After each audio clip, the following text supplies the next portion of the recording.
जो हमारे बीच में विराजमान है, थोड़ा सा इसका देश का उच्चारण करेंगे हम सभी मिल करके। आँखों को बंद कर लीजिए, लंबा गहरा श्वास भरें।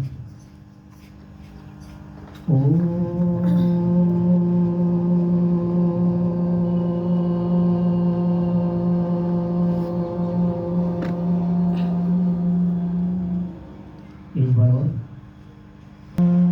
देव सवितर्दुरितानि परासुव यद्भद्रं तन्नासुव यद्भद्रं तन्नासुव। शांति शांति। महिला समाज के आदरणीय प्रधानाचार्य और यहाँ पर उपस्थित सभी वंदनीय मातृशक्ति, सभी को सादर नमस्ते।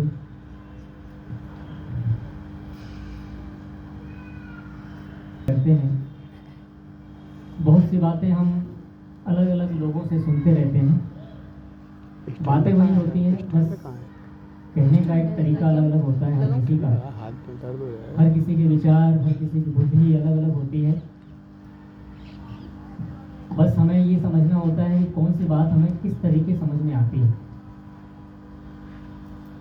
हम सब मनुष्य हैं और मनुष्य जीवन में हम क्या चाहते हैं सबसे ज़्यादा। हमारे मनुष्य जीवन में किस चीज़ की प्रधानता होनी चाहिए। ठीक है। परमात्मा ने बहुत सारे जीवों को उत्पन्न किया है, पशु पक्षी अन्य सभी छोटे बड़े जीवों को उत्पन्न किया है। मोबाइल मैं भी साइलेंट कर देता हूँ थोड़ी देर के लिए। उसके साथ साथ मनुष्य की उत्पत्ति भगवान ने की है। आत्मा वहाँ भी है और आत्मा यहाँ भी है, लेकिन अन्य जीवों से मनुष्य क्यों विशेष है, ये सब हम थोड़ा बहुत जानते होंगे। फिर भी हम विचार करते हैं कि मनुष्यों को विशेष क्यों माना जाता है और अन्य जीवों में भी आत्मा है, उनको विशेष क्यों नहीं माना जाता है।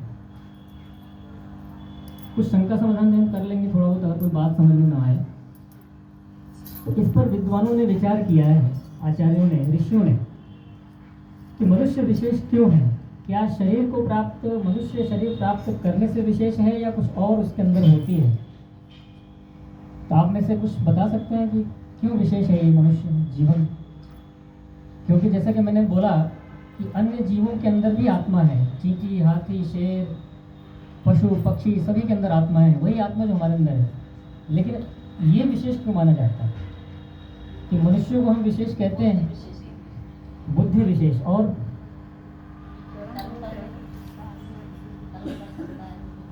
ठीक है, चलिए अच्छी बात है। बुद्धि तो है ही है,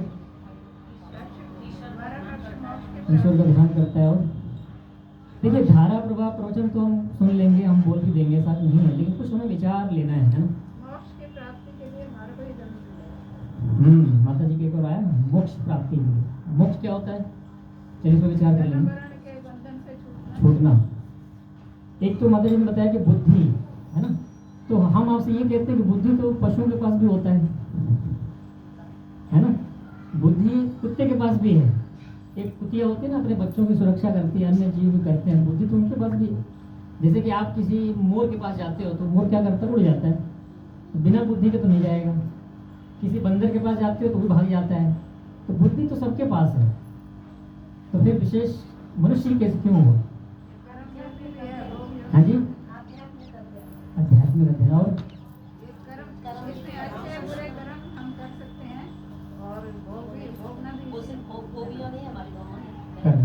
कर्म तो वो भी करते हैं, कर्म वो भी करते हैं। पुत्र उत्पन्न करना, खाने की व्यवस्था करना, कर्म तो वो भी है। तो हम विशेष क्यों हो गए। ठीक है ना, समझ में आ रहा है ना। हमको टच करना है उस चीज को जो हमारे अंदर चलनी चाहिए। ईश्वर के साथ मेल कर सकते हैं, ईश्वर से मेल कर, एक विशेष क्रिया है ना। क्यों पशु नहीं कर सकते, पशु में इतनी बुद्धि नहीं होती। इतनी बुद्धि नहीं है। ठीक है, अब इसको पकड़ते हैं। देखिए बुद्धि उनके पास भी है, कुत्ते हैं, बिल्ली है, शेर है, हाथी है, चीता है, कोई उड़ने वाला हो, चलने वाला, बुद्धि उनके पास भी है। और बुद्धि हमारे हमारे पास भी है, लेकिन दोनों बुद्धि में अंतर है। उसके पास जो बुद्धि है वो सीमित है। कैसी बुद्धि है? सीमित है, बुद्धि बढ़ा नहीं सकता वो। उसकी बुद्धि भगवान ने फिक्स कर दी है, उतने में ही घूमता है वो। जैसे एक कुत्ते को किसी को काटना है तो वो ये नहीं सोचेगा मुझे मेरे पर केस हो जाएगा, मेरे को जेल हो जाएगी, ये हो जाएगा, कुछ नहीं सोचेगा। लेकिन मनुष्य सोचता है कि अगर मैं किसी को मारूंगा, अब अलग बात है कि मनुष्य थोड़ा और गिर गया है, सोचता नहीं किसी को मार देता है, लेकिन मनुष्य थोड़ा विचार करता है कि मैं ये जो कार्य करने जाता हूँ इसके परिणाम क्या होंगे। लेकिन पशु विचार करता है? एक गाय है, मान लीजिए मारने वाली गाय, वो तो सिंह घुसा देगी छाती में। अर्थ होता है ना, घटनाएं आपने देखी होंगी, सुनी भी होंगी। वो सिंह अपनी घुसा देती है और व्यक्ति मर जाता है। वो गाय नहीं सोचेगी क्या होगा मेरा। उसके पास जो बुद्धि है वो कैसी है? सीमित है। और हमारे पास जो बुद्धि है वो विकसित बुद्धि है, यानी हम अपनी बुद्धि को बढ़ा सकते हैं। हम एरोप्लेन बना सकते हैं, हम स्मार्टफोन बना सकते हैं, हम कंप्यूटर बना सकते हैं, और भी तरह तरह की चीज़ें बना सकते हैं। लेकिन क्या ये सब बना सकते हैं? ये सब नहीं बना सकते, क्योंकि इनके पास जो भगवान ने बुद्धि दी है वो कैसी है? एक सीमित दायरे में ही चलेगी, उससे ज़्यादा नहीं। भगवान ने उनको जो बुद्धि दी भाई तुमको अपने पुत्र की उत्पत्ति करनी है, उनका पालन देख रेख करनी है, उनको खिलाना पिलाना है, वो भी फिर अंत में छूट जाता है। तो एक तो बात विशेष होगा कि मनुष्यों के अंदर जो बुद्धि है वो कैसी है? विकसित बुद्धि, जिसको बढ़ाया जा सकता है। दूसरा कौन विशेष बात है? कौन सी विशेष बात है? कर्म करने की स्वतंत्रता। क्या अन्य पशुओं में, अन्य जीवों में कर्म करने की स्वतंत्रता नहीं है? है ना? नहीं, क्योंकि एक गाय हम पालते हैं ना, सीमित कर्म वो भी करते हैं, मैं कर्म का निषेध नहीं कर रहा, लेकिन उनके अंदर स्वतंत्रता नहीं है। जैसे एक गाय हम पालते हैं तो क्या करते हैं? उसको हम एक खूंटे में बांध देते हैं। क्या अपनी इच्छा से गाय विदेश जा सकती है? क्या अपनी इच्छा से राजस्थान छोड़ करके दिल्ली जा सकती है? लेकिन हम कहीं जा सकते हैं। मैं मूल मुद्दे पे आऊँगा, अभी मैं आपको भूमिका बना रहा हूँ, बुद्धि की भूमिका बना रहा हूँ। तो हमारे यानी कि मनुष्य जीवन में जिस शरीर के अंदर हम हैं, माता जी,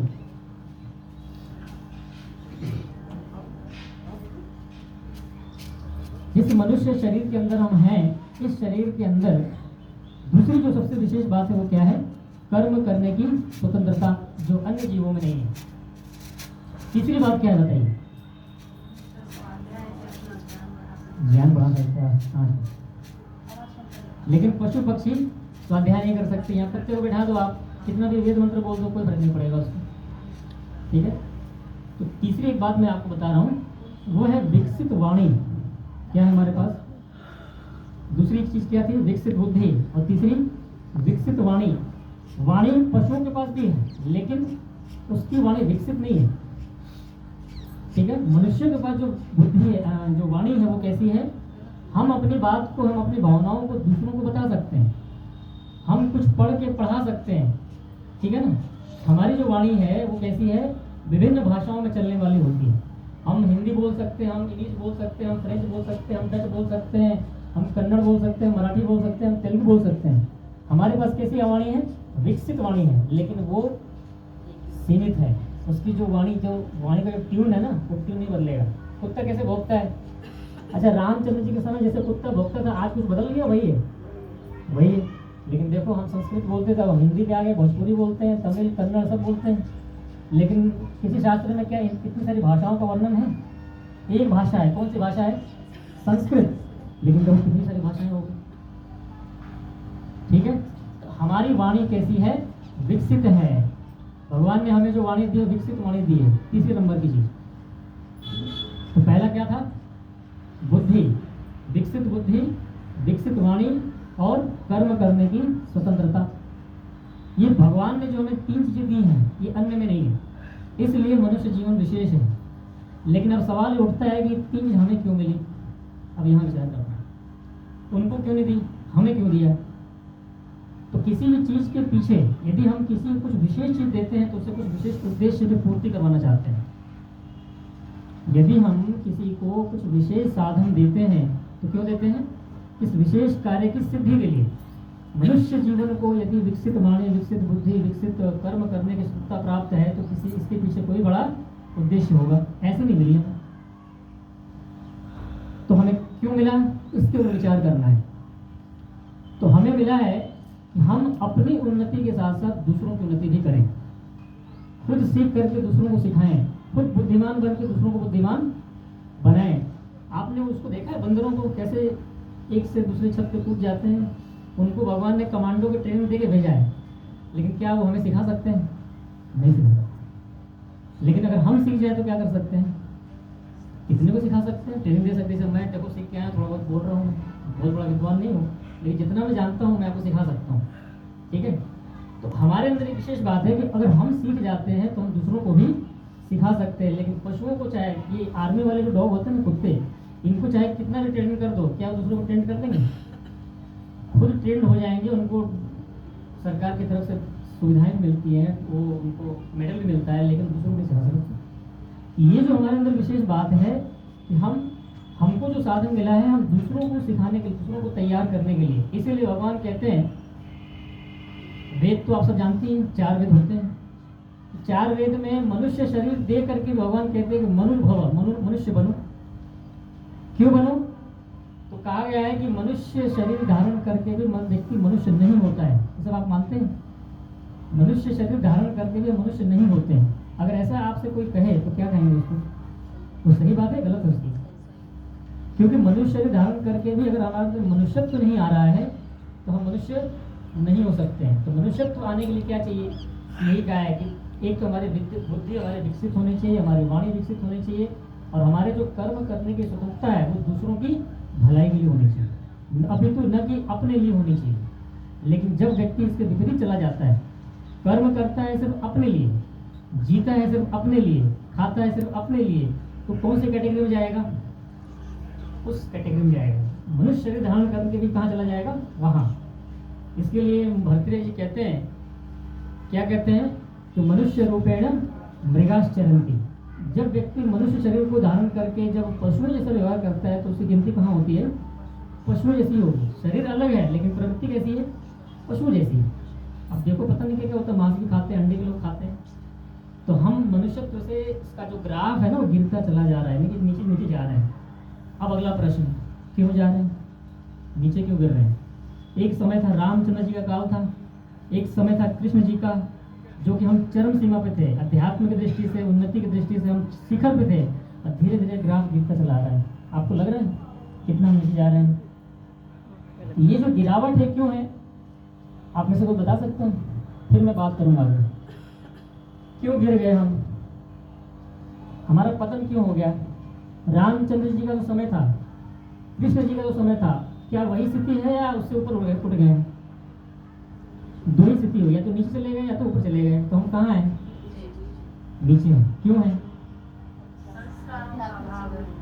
रामचंद्र जी का समय और कृष्ण जी का समय बहुत उत्तम था, आप मानते हैं ना? ठीक है, उसके पीछे 2 चीजें, कुछ चीजें हम विचार कर लेते हैं। सबसे पहली चीज है शिक्षा। क्या है? शिक्षा। रामचंद्र जी के समय शिक्षा कैसी थी? कृष्ण जी के समय शिक्षा कौन सी थी? आप में से बता सकते हैं? क्या पढ़ाते थे उस समय? गुरुकुलीय शिक्षा प्रणाली। रामचंद्र जी भी कहाँ पढ़े थे? गुरुकुल में। रावण कहाँ पढ़ा था? गुरुकुल में। कृष्ण कहाँ पढ़े थे? गुरुकुल में। कंस कहाँ पढ़ा था? गुरुकुल में। वो एक अलग बात है कि रावण बन गया और कंस बन गया, लेकिन उस समय शिक्षा जो व्यवस्था थी वो कौन सी थी? गुरुकुलीय। अब जब गुरुकुलीय शिक्षा खत्म हो गई तो अब कहाँ जा रहे हैं? नीचे को बह रहे हैं। तो सबसे पहली जो शिक्षा थी हमारी गुरुकुलीय शिक्षा थी।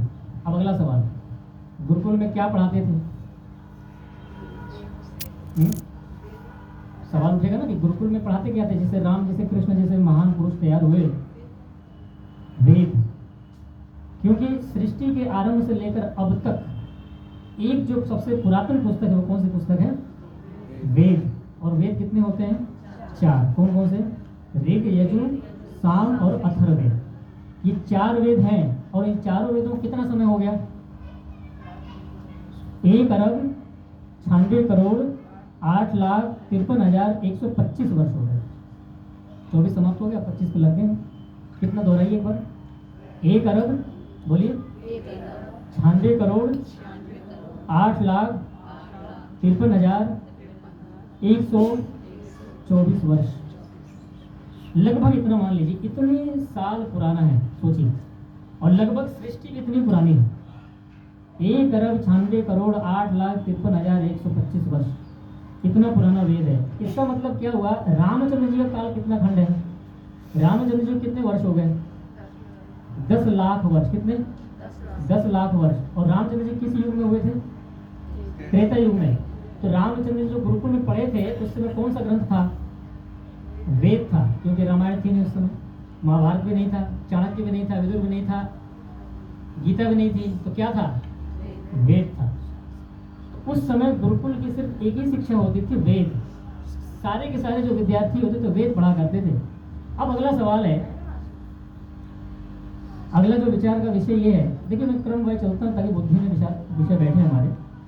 अगला विषय ये कि वेद पढ़ करके इतने महान क्यों बन गए, वेदों में ऐसी कौन सी बातें हैं जिसको पढ़ करके इतने लोग महान बन गए, जिनको 10 लाख वर्षों के बाद भी आज भी हमारे यहाँ रहते हैं। राम कहाँ रहते हैं, हृदय में।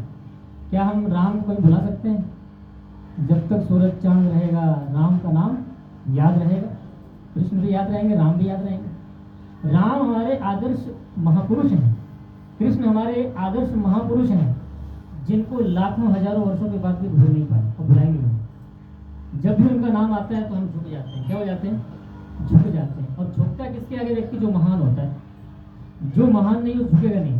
तो सवाल ये है कि इतने महान बने कैसे, तो उत्तर इसका ये, वेद पढ़ के।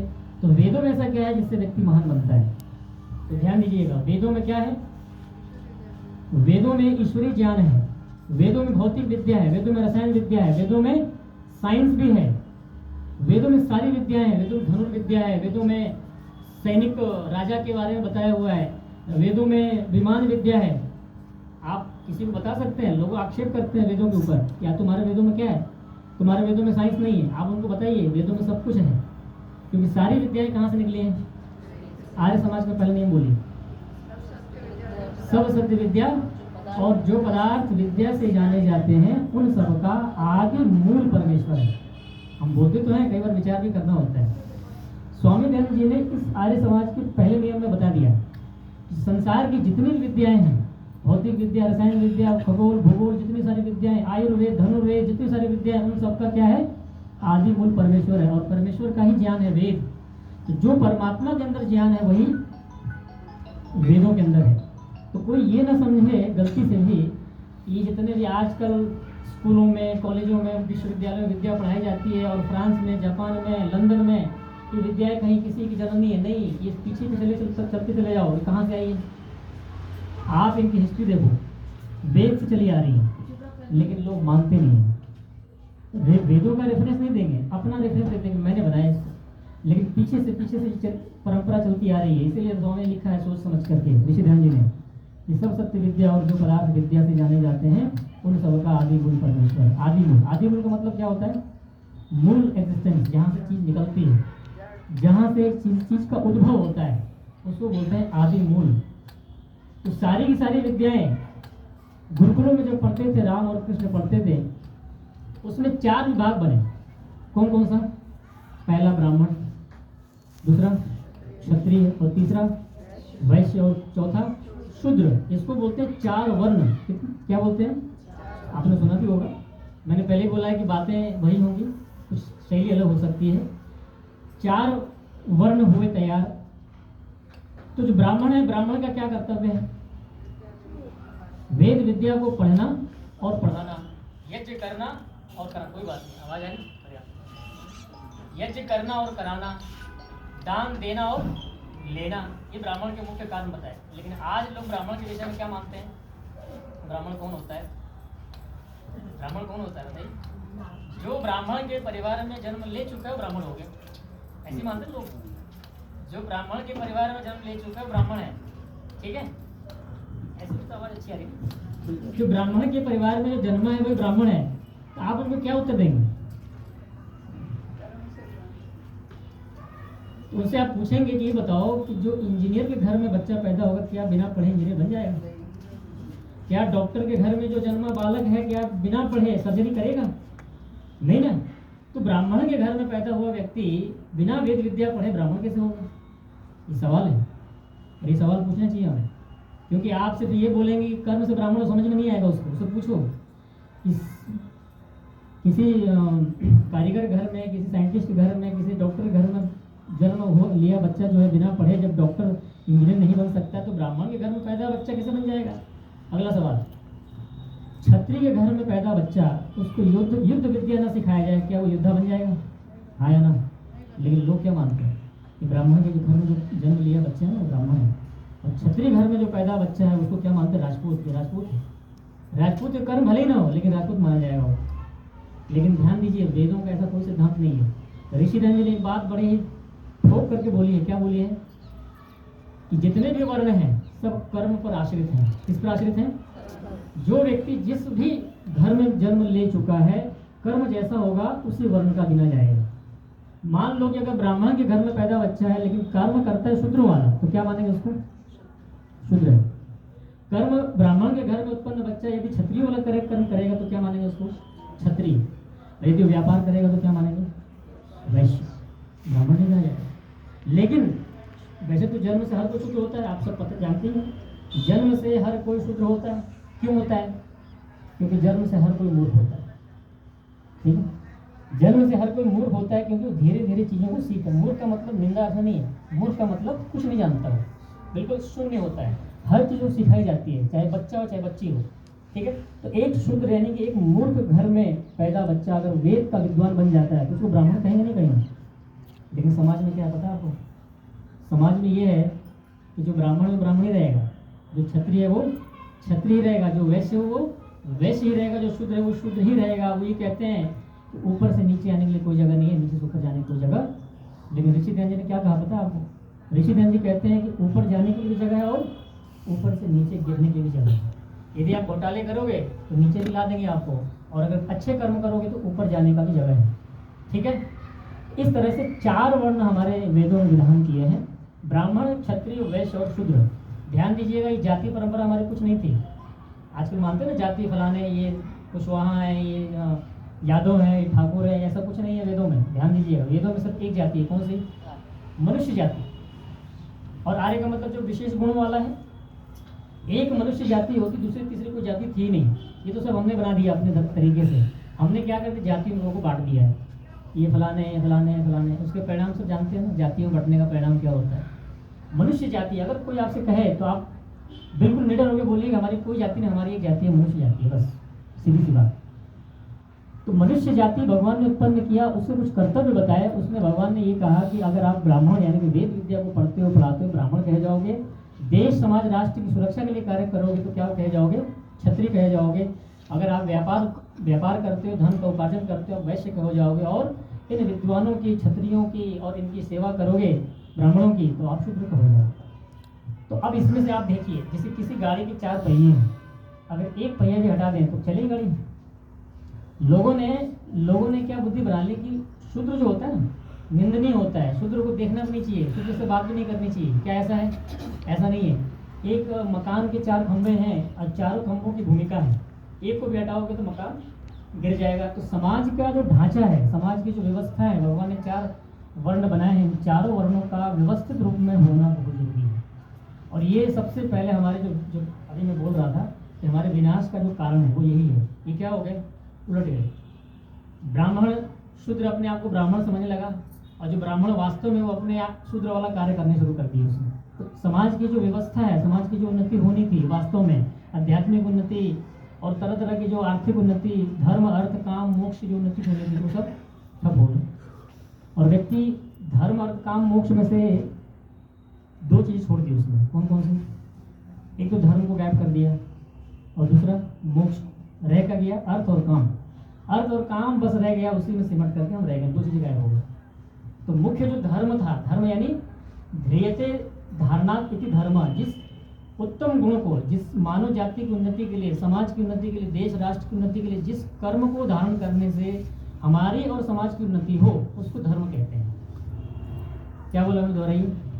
जिस कर्म को धारण करने से अपनी और समाज की दोनों की उन्नति हो, उसको धर्म कहा जाता है।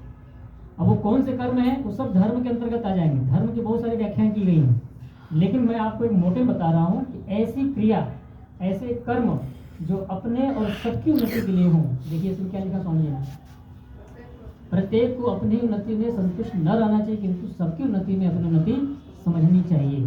तो जो सबकी उन्नति में अपनी उन्नति समझनी चाहिए, इसके पीछे धर्म है। उस क्रिया को, उस कर्म विशेष को धारण कर लेने से व्यक्ति की उन्नति होती है, और तब जाकर के वास्तव में फिर अर्थ, फिर काम और फिर मोक्ष सिद्धि होती है। एक अगर गड़बड़ हो गया ना तो आगे के सारे गड़बड़ हो जाते हैं। अंतिम बात एक और विचार करते हैं यहाँ पर कि संसार में कुछ चीज़ें, बहुत सारे मूल्यवान वस्तुएं हैं, ठीक है। आपने रत्न का नाम सुना? रत्न का नाम, रत्न क्या होता है? हीरा मोती बोलते हैं ना, पन्ना है ना, इसको रत्न कहा जाता है। लेकिन वास्तव में रत्न की परिभाषा क्या है? उस रत्न को हमें धारण करना है और हम करते भी हैं। तो एक श्लोक आया है, बड़ी अच्छी श्लोक में कही गई है। एक विद्वान ने कहा है कि पृथिव्याम त्रीणि रत्नानि, बोलिए, पृथिव्याम त्रीणि रत्नानि जलम अन्नम सुभाषितम मूढ़ै पाषाण खंडेषु रत्न संज्ञा विधीयते। कि इस पृथ्वी पर 3 प्रकार के रत्न हैं जिनको हमें धारण करना होता है। तो कहा कि जलम अन्नम सुभाषितम, सबसे पहला जो रत्न है वो क्या है? जल। और रत्न के बारे में एक परिभाषा करते हैं कि रत्न वो होता है जिसके बिना हमारा जीवन संभव ना हो। क्या जल के बिना जीवन संभव है? हाँ या ना? नहीं सकता। पानी हमें चाहिए, इसलिए कहा कि जल क्या है? रत्न है।